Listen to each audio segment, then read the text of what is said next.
Welcome back to the channel, everyone. It's I, the Reluctant Gringo, back again with another video. And today, I guess the name we have to talk about is Shareem Obaid-Chinoy. Here we have the latest divisive Hollywood activists to be hired by Disney to have their past comments resurfaced and send the internet into a fury. On one side, there are the Star Wars fans that have been purposely alienated by the injection of identity politics and political commentary into the franchise they have loved for so many decades. On the other side are the loyalists, the newer portion of the fan base that exists mostly on Twitter, on X, that cheer and triumph every activist move that Disney makes. They do everything to encourage Disney, Lucasfilm, and Marvel Studios, except show up at the theaters to watch the movies. As someone who swore off Disney and Disney Star Wars a long time ago, I was very hesitant to wade into this topic, but I got curious. I wondered to myself, is one quote from a 2015 World Women's Summit enough to define this particular director and the potential activism she will bring to the now in production Rey Palpatine movie? The answer to that is no. But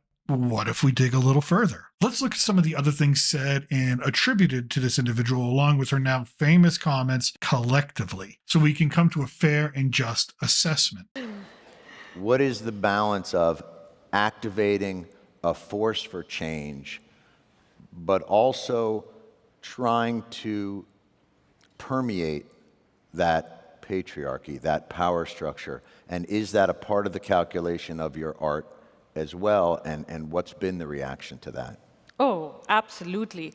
I like to make men uncomfortable. I enjoy making men uncomfortable. Not you, just not you. Not you. Point taken, point taken. But, it is important to be able to look into the eyes of a man and say, I am here, and recognize that.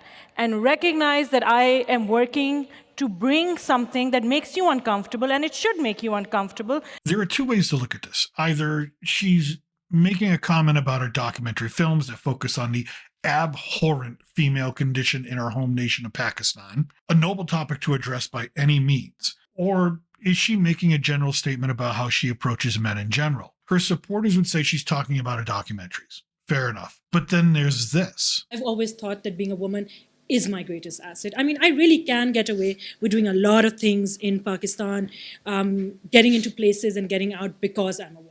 But you don't play that card, do you? Of course I play the woman you card. do? Hell yes! I wanted to hear that. I mean, you're a South Asian woman. You've got Of to play course. the woman card. There's a long line of men Drag. standing. Stand That's- to the front of the line. that- How can I stand if there's 100 people standing in line?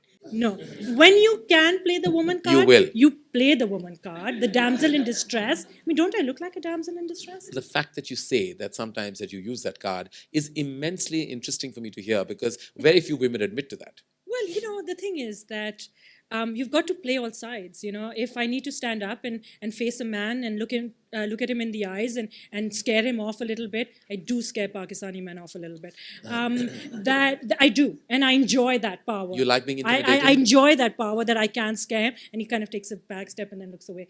And then if I need to be a woman and be the damsel in distress, then I will be the woman and be the damsel in distress, because we live in countries where you can do both. And I like that. I like the fact that somebody else is going to stand in line and let me cut in and say, please. I like that. Why not? Stop it. Get some help. It seems that her original quote was not a one-off, but one of the major lenses in which she views the world. The easy litmus test to this behavior is this: swap the genders. Now, a lot of you liberals out there like this kind of thing, so I think it'll be easy for you to do. So let's pretend if a man said these kinds of things, would you still support them? I didn't think so. So it's not looking real good right off the bat. It takes 1 second to ruin a woman's life. What exactly does that mean? Only women? I would think that any person, or animal for that matter, can have their life ruined in the span of a second. Just ask the soldiers in the U.S. military who've come home from Iraq or Afghanistan. Or how about the kid in the school one morning unaware that an evil will be storming their hallways and creating another American tragedy? Since when did tragedy only target those with female genitalia? The reality is it doesn't. Tragedy comes to all our doorsteps sooner or later, in one form or another, regardless of how we were born. No. The reason Chinoy would speak a quote like this, putting the emphasis on gender and not any particular action, is because she truly believes that it is men who are the problem. the source of everything evil and vile in this world. Now, I wonder how that will translate if you're working on the set with her, if you're a male, or how this will influence how she shapes this new Star Wars film. You know, I'm very thrilled about the project because I think what we are about to create is something very special. And we're in 2024 now. And I think it's about time that we had a woman come forward to shape the story in a galaxy far, far away. This one is a little murkier. In fact, Chinoy is correct about something here. A woman has never directed a Star Wars film. But does that mean a woman has never shaped a Star Wars story ever? I could list all the female leads in Star Wars films and series, but I won't. I could tell you about Marsha Lucas, the woman who won an Academy Award for editing A New Hope in 1977. But I won't. I could list for you the majority of the writing and creative staff at Lucasfilm, who are all women, or the fact that Kathleen Kennedy has been the president of Lucasfilm for over 10 years, and I'm pretty sure she's a woman, or that women like Bryce Dallas Howard directed some of the best Mandalorian episodes, or a woman like Deborah Chow directed all of the Obi-Wan Kenobi series, both projects with budgets and scopes as large as any major Star Wars film, but I won't. Instead, I want to focus on the part of the quote that most people ignore. It's 2024. Yes, it is 2024. What does that mean in terms of gender equality? Was gender equality any less important in 1960, 1980, 1990, or even just a year ago in 2023? No, of course not. But here's where the actual argument is ignored. What does your gender have to do with your talent or your qualifications? Did this aspect of identity politics in terms of hiring a competent director to helm a major studio release help Chloe Zhou craft The Eternals into a massive success? How about no? Did it help Nia DaCosta create a massive box office smash with The Marvels?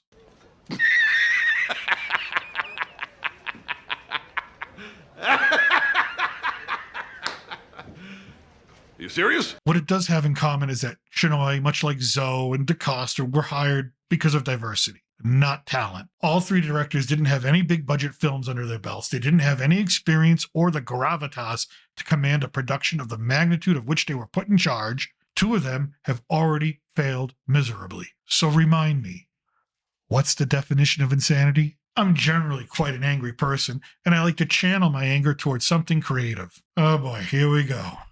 We all get angry about things in life, some major, some minor, but anger is rarely a positive emotion. Sure, it may help your sense of urgency and get you motivated to do something, but anger in general is unsustainable. What's more, anger is often blind. The intended target of your anger never stays your sole target.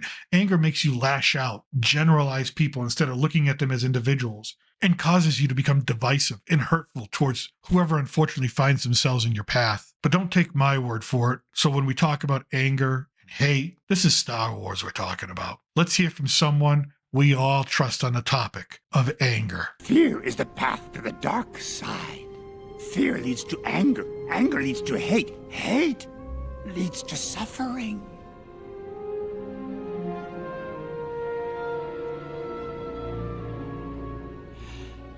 I sense much fear in you.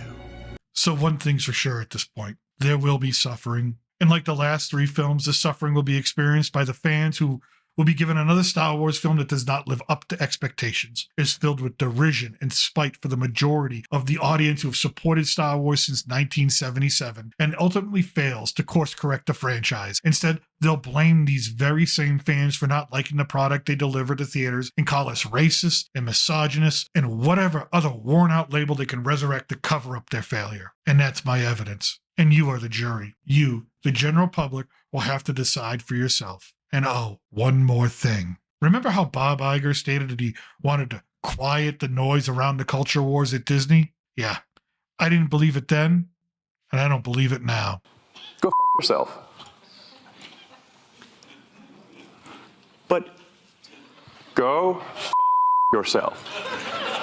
Is that clear? I hope it is. Hey, Bob, if you're in the audience. Way to go, Bob. Thanks for watching. I hope you all had a wonderful New Year's holiday. And from south of the border, I am still your reluctant gringo. Salud and a huevo.